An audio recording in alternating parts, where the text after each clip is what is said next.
Shalom saudara-saudara yang dikasihi Tuhan, senang sekali kita masih bisa diberi kesempatan oleh Tuhan untuk merenungkan firman-Nya. Sebelum kita membaca dan merenungkan firman Tuhan, mari kita siapkan hati dan pikiran kita. Mari kita berdoa. Allah yang Maha Kuasa, terima kasih atas kesempatan yang indah kami bisa merenungkan firman-Mu. Mari Tuhan, jamah hati dan pikiran kami sehingga kami mengerti maksud-Mu. Berbicaralah Roh Kudus, hati kami siap mendengar. Amin. Judul renungan kita pada pagi hari ini adalah doa minta pertolongan yang diambil dari Mazmur 86 ayat pertama sampai yang ke-10. Saya akan membacakannya untuk kita semua. Doa minta pertolongan. Doa Daud. Sendengkanlah telingamu ya Tuhan, jawablah aku, sebab sengsara dan miskin aku. Peliharalah nyawaku, sebab aku orang yang kau kasihi. Selamatkanlah hamba-Mu yang percaya kepadamu. Engkau adalah Allahku, kasihanilah aku ya Tuhan, sebab kepadamu-lah aku berseru sepanjang hari. Buatlah jiwa hamba-Mu bersukacita, sebab kepadamu-lah ya Tuhan, ku angkat jiwaku. Sebab Engkau ya Tuhan, baik dan suka mengampuni, dan berlimpah kasih setia bagi semua orang yang berseru kepadamu. Pasanglah telinga kepada doaku ya Tuhan, dan perhatikanlah suara permohonanku. Pada hari kesesakanku, aku berseru kepadamu, sebab Engkau menjawab aku. Tidak ada seperti Engkau di antara para Allah, ya Tuhan, dan tidak ada seperti apa yang Kau buat. Segala bangsa yang Kau jadikan akan datang dan sujud menyembah di hadapan-Mu ya Tuhan, dan akan memuliakan nama-Mu. Sebab Engkau besar dan melakukan keajaiban-keajaiban. Engkau sendiri saja Allah.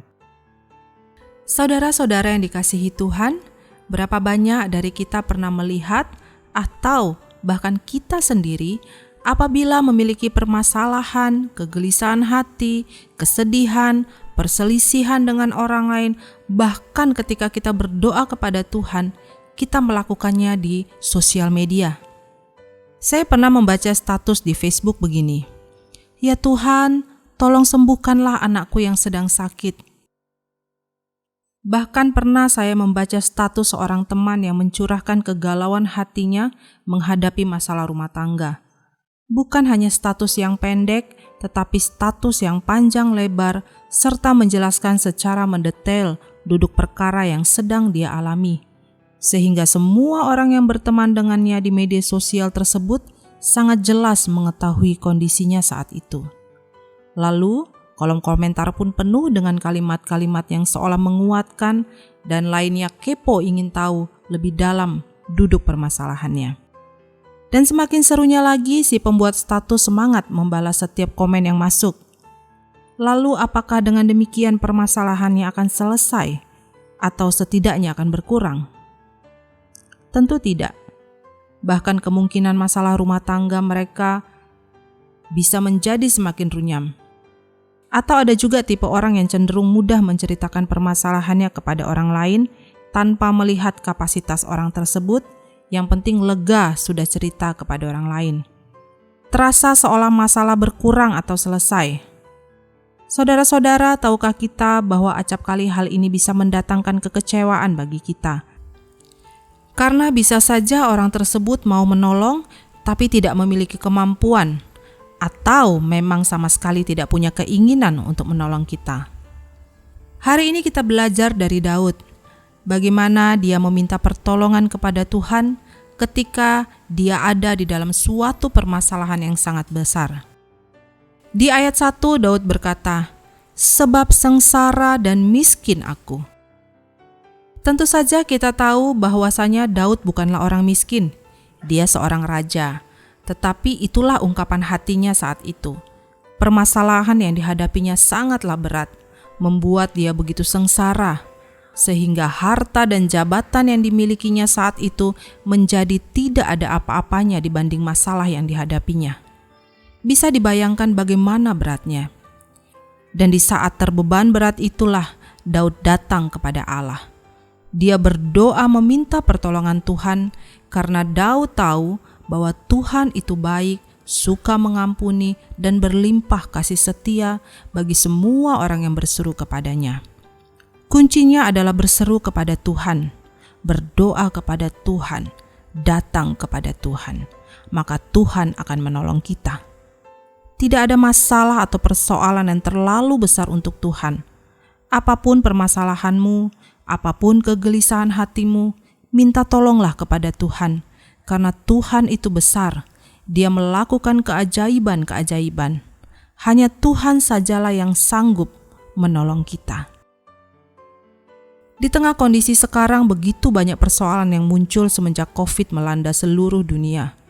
Mungkin ada di antara kita yang di PHK, ada yang usahanya bangkrut, ada yang saat ini sedang berjuang sembuh dari COVID atau sakit menahun, ada yang kehilangan orang-orang terkasih karena COVID, ada ibu yang sedang mengalami tekanan dalam mengatur kebutuhan rumah tangga, ditambah lagi dengan tanggung jawab untuk mendampingi anak-anak yang sedang belajar dari rumah.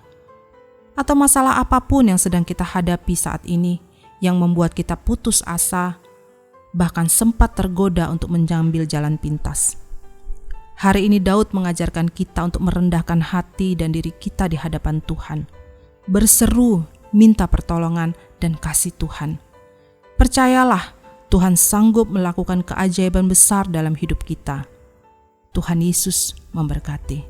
Mari saudara-saudara kita bersatu di dalam doa. Bapa yang baik, sungguh Engkaulah satu-satunya penolong hidup kami. Tidak ada yang tidak bisa Engkau lakukan. Bapa, sendengkanlah telingamu kepada seruan hati kami hari ini. Dengarlah setiap rintihan doa minta tolong anak-anak-Mu. Berilah kami kekuatan untuk menanggung segala pergumulan kami, dan lakukanlah perbuatan-perbuatan-Mu yang ajaib bagi kami.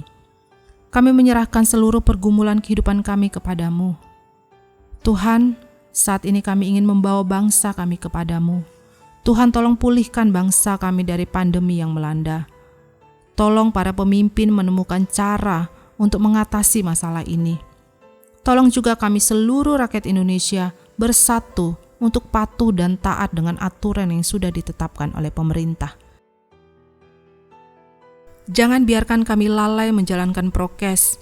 Tegur kami kalau kami menyepelekan masalah COVID, karena saat kami lalai, maka yang menerima akibatnya bukan hanya kami, tapi juga orang-orang yang berinteraksi dengan kami, baik itu keluarga dan rekan-rekan kami. Biarlah kami seluruh rakyat Indonesia bergandengan tangan melawan COVID ini sampai kondisi membaik. Terima kasih Tuhan Yesus, hanya di dalam nama-Mu kami berdoa dan mengucap syukur. Amin. Saudaraku, muliakanlah Tuhan di dalam setiap aktivitasmu dan jadilah saksi Kristus bagi sesama. Roh Kudus menyertai kita semua. Sampai berjumpa kembali di renungan berikutnya. Tuhan Yesus memberkati.